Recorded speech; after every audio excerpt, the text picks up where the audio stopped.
একজনকে 4টা সাবস্ক্রাইব করাতে হবে। অর্থাৎ আমি আমার ভাইকে করালাম, আমার বোনকে করালাম, আমার আম্মার ফোন থেকে করলাম, আমার ভাইয়ের ফোন থেকে করলাম। এভাবে আমরা কি করব, একজন যদি 4জনকে সাবস্ক্রাইব করাই। আর মাত্র 3 দিন সময় বাকি। ধীরে ধীরে গনিয়ে আসছে সেই প্রতীক্ষিত মুহূর্ত, যখন ঘোষণা করা হবে কে পাচ্ছে সেই স্বপ্নের R15 বাইকটি।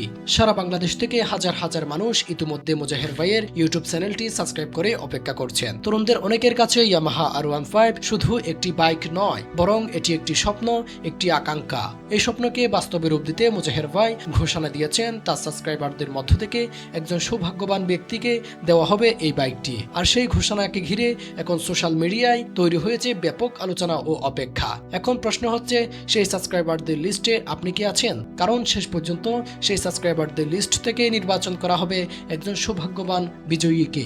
আর যদি আপনার নাম সেই তালিকায় থাকে, তাহলে আপনার ভাগ্য যদি সহায় হয়, আপনিও হয়ে যেতে পারেন সেই সৌভাগ্যবান ব্যক্তি, যিনি হতে পারেন R15 বাইকের মালিক। তাই যদি এখনো চ্যানেলটি সাবস্ক্রাইব না করেন, তাহলে এখনই সাবস্ক্রাইব করুন, কারণ সময় কিন্তু আর বেশি নেই, আর মাত্র 3 দিন। এখন শুধু অপেক্ষা। দেখার বিষয় শেষ পর্যন্ত বাংলাদেশের কোন জেলার মানুষ, কোন সৌভাগ্যবান মানুষের হাতে পৌঁছাবে এই স্বপ্নের বাইকটি। আপনার কি মনে হয় কোন জেলার মানুষ এই বাইকটি পেতে পারেন? কমেন্ট করে জানিয়ে দিন আপনার মতামত। দেখি কার অনুমানটি শেষ পর্যন্ত সঠিক হয়।